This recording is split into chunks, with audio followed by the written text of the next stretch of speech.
ముందుగా నన్నైతే అందరూ అయితే విష్ చేయండి. ఏమనుకున్నారా, ఈ రోజు నా బర్త్డే. నా బర్త్డే రోజే ఈ రోజు చెకప్ కోసం అయితే హాస్పిటల్ కి అయితే వెళ్తున్నాము. Hello everyone, welcome back to my channel. అందరూ ఎలా ఉన్నారు? నేనైతే చాలా బాగున్నాను. మీరు కూడా బాగుండాలని అయితే కోరుకుంటున్నాను. నా ఛానల్ ని కొత్తగా చూస్తున్న వాళ్ళు ప్లీజ్ సబ్స్క్రైబ్ అయితే చేయండి. ఈ వీడియోని ఎక్కడ స్కిప్ చేయకుండా అయితే లాస్ట్ వరకు అయితే చూసేయండి. అసలు రూపురేఖలే మారిపోయినాయి. అస్సలు చాట కూడా కావట్లేదు, అయినా తీస్తున్నాను. 9th మంత్ అయితే వచ్చేసింది. ఇంకా చెకప్ కోసం అయితే హాస్పిటల్ కి అయితే వెళ్ళాము. ఈ రోజు నా బర్త్డే రోజే నేను, పాప, అమ్మ అయితే వెళ్ళాము. మీ ముగ్గురం రెడీ అయ్యేసరికి 10 అయితే అయిపోయింది. ఇంకా 10 కి ఇక్కడ ఇంటి దగ్గర నుంచి అయితే స్టార్ట్ అయిపోయాము. హాస్పిటల్ కి వెళ్లేసరికి 11 అయితే అయిపోయింది. బస్ ఎక్కడానికి 3 కిలోమీటర్స్ అయితే వెళ్ళాలి. అక్కడ దాకా మా నాన్న అయితే బైక్ మీద డ్రాప్ చేశాడు. ఇంకా బస్ అయితే ఎక్కేసాము.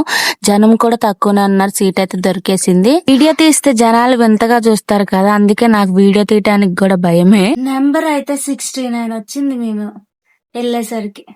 హాస్పిటల్ కి అయితే రీచ్ అయిపోయాం. జనం చూడండి ఎంత మంది ఉన్నారో. నేను మాత్రం లక్కీ అని అనుకుంటున్నాను, ఎందుకంటే తొందరగా వెళ్ళిపోయాను కదా మేడం దగ్గరికి. అస్సలు ఓపిక అయితే అస్సలు లేదు. మార్నింగ్ ఎలా ఉన్నామో ఇప్పుడు ఇలా అయిపోయాం. నెంబర్ 69 వచ్చింది, కానీ మేడం దగ్గరికి అయితే తొందరగా వెళ్ళాము. ఎందుకంటే 9th మంత్ వచ్చిందని తొందరగా అయితే మేడం దగ్గరికి అయితే పంపించారు. ఇప్పుడు ఇంకా ఫుల్ హ్యాపీ అనిపించింది. ఇంకా ఇంటికి వెళ్ళడానికి టైం పట్టదు, లేట్ అవ్వదు అనుకున్నాను. ఇంకా పిరాయించుకొని బీపీ చెక్ చేయించుకొని ఇంకా వెయిట్ చెక్ చేయించుకొని అయితే మేడం దగ్గరికి అయితే వెళ్ళాము. రిపోర్ట్స్ చూసి అయితే ఇంకేమి లేదమ్మా, ఏ ప్రాబ్లం లేదు. ఇంకా డెలివరీ డేట్ అయితే May 2 కి అయితే ఇచ్చారు. ఇంకా 15 రోజులకైతే మళ్ళీ రమ్మన్నారు. ఒకవేళ ఆపరేషన్, నాకు ముందే ఆపరేషన్ అయింది కాబట్టి మళ్ళీ ఆపరేషన్ కదా, అందుకనే అనుకుంటా మళ్ళీ 15 తర్వాత కూడా చేయించేసుకోవచ్చు ఆపరేషన్ అని అయితే చెప్పేశారు. ఇంకా అది మా ఇష్టం. ఇంకా తీసుకోవాల్సిన జాగ్రత్తలు కూడా చెప్పారు. ఇంకా తొందరగా అయితే అయిపోవడం వల్ల ఇంకా ఇంటికి కూడా తొందరగా అయితే వచ్చేసాము. మా పాప కూడా హాస్పిటల్లో ఎలాంటి చికాకు చేయలేదు, కానీ మార్నింగ్ మాత్రం మమ్మల్ని అయితే చంపేసింది అనుకోండి. ఇంకా అసలు ఎందుకు ఏడ్చిందో కూడా తెలియదు. మార్నింగ్ అయితే నేను రెడీ అవుతుంటే వామ్మ ఎంతలా ఏడ్చిందో అసలు.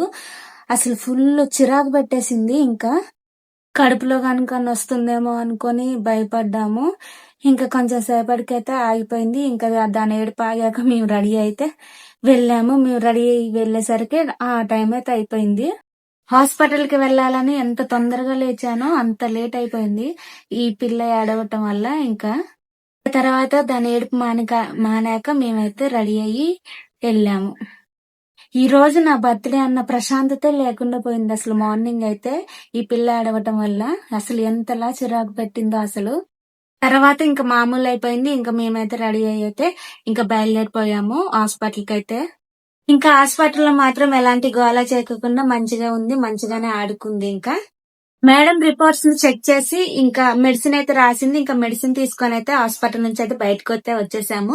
ఇంకా బయటకు వచ్చాక ఈ చిన్ని బొజ్జులోకి ఇంకా కొంచెం తిండి పడాలి కదా, అందుకే బిర్యానీ అయితే తినేసాము. బయట ఫుడ్స్ అయితే తినకూడదు, కానీ ఈ ఒక్కరోజు తినేసాను. ఇంకా ఫుడ్ తిన్నాక ఇంకా బస్ స్టాండ్ కి అయితే బయలుదేరి బస్ ఎక్కైతే ఇంటికైతే వచ్చేసాము. ఇది ఇవాల్టి video. Please subscribe to my channel and thanks for watching.